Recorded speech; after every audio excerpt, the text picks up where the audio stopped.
বলো, কি বলতাম? তোমার যদি আমি এই রোজার ঈদের পরের দিন যদি বাড়িতে না পাঠাই তুমি কি করবা বলো? আর কি আর বলতে কইছি, বলতে কইছি, এতক্ষণ কি কইছো সেটা বলো। অবস্থা খারাপ। কি অবস্থা খারাপ হবে? কি অবস্থা খারাপ হবে? এই ভিডিওটা তোমার ভাইরে আমি পাঠাবো, তুমি সুন্দর করে বলো। আচ্ছা তুমি একটু আগে যা বলছো তাই সেটা বলো, বলো। কি বলতাম? আমি যদি তোমার না বাসা যাইতে দেই ঈদের পরে, তুমি কাম করো না, কাজ করো, তোমার ওই অশান্তি রাখি কোনো লাভ আছে? অশান্তিতে এতদিন ছিলা, এই 2টা মাস থাকে তোমার কোনো অশান্তি হবে না না। না, এই 2টা মাস এখানে আমি থাকতে পারবো আমার না। চাকরি হয়ে না যাবো না, ঈদের পরে, তারপর অসম্ভব। আমি তোমার দিয়ে আমি আসবো। ঈদের পরে আমি বাসায় যাবো, তুমি চাকরি আমি তোমার বাসায় দিয়ে আসতে পারবো না।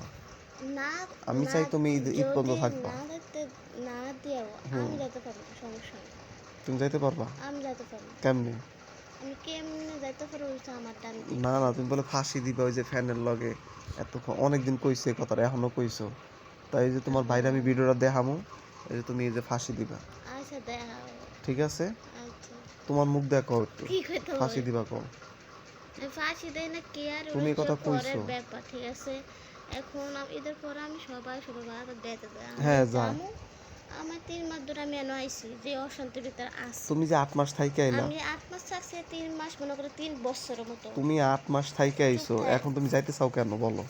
বাবা কেন বলে? আমার চাকরি হলে তুমি যাই না, তুমি এরকম করতেছো কেন? যাই না কেন, তো যাই না তো, আমি 3 মাস এখানে আসছি। 3 মাস আমি অশান্তির ভিতরে আসছি না। তুমি অশান্তিতে আমার আসো। তুমি অশান্তির ভিতরে রাখবা তুমি? হ্যাঁ,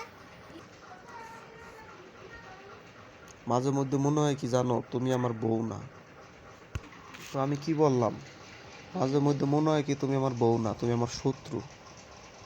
এইটা করতে না পারলে দেখেন আপনি কি করি, ওইটা না পারলে দেখেন কি করি, বাইতে যাইতে না পারলে দেখেন কি করি, আমার বড়ু ফালাপ যদি না করে দেন তাহলে কি করি।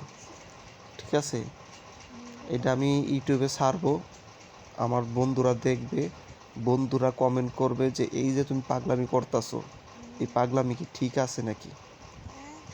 যদি আমার ভুল হয়ে থাকে তাহলে আপনারা আমাকে বলবেন, এবং যদি ভুল করে থাকে তাহলে ওরে সবাই বলবেন। এটা আপনাদের কাছে আমার রিকোয়েস্ট। ঈদের পরে কে কে কে বারবার যায় না বাসার বাড়ি, তা আমি কেন যাবো? এটা আপনারা বলবেন, যদি এটা বলাতে আমার দোষ থাকে, তারপর কমেন্টে বলে। আর বাবা বাপের বাড়ি যাইবা, ওটা তো সমস্যা নাই। মারো।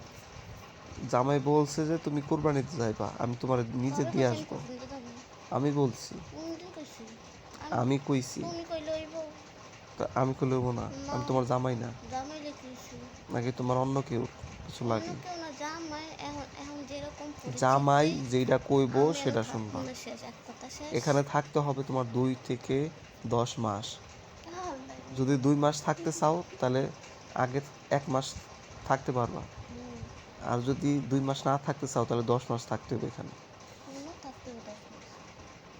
জানিয়ে রাখি, থাকতে হবে। আমরা থাকা 10 মাস থাকতাম। হ্যাঁ, আচ্ছা, ওই যে পরেটা পরে দেখা যাবে। পরেটা পরে। 10 মাস থাই না 1 বছর থাই, সমস্যা আছে? তুমি কিন্তু পাগলামি করতেছো, অনেক পাগলামি? অনেক পাগলামি করতেছো। পাগলামি দেবিকা, তুমি কাম করবা, ওদের কাম করবা। আরে ছাগল, ঈদের পরের দিন আমার চাকরি হইব। ঈদের পরে আমি তোমারে কইছি কি, কি দায় নাই? আমি তোমারে কইছি কি, কুরবানি দেন তোমারে বেতন বেতন পামু, তোমারে দিয়ে আসুন। না না, তুমি কথা শুনতাছ না কেন? এনে থাকবো না, কিছু না থাকবো না, শেষ। এর আর কোনো কথা নেই। আচ্ছা দর্শক বন্ধুরা আপনারা বললেন ওর দোষ না আমার দোষ, আমার কথা শুনতাছে না, একটু কমেন্টে জানায়েন।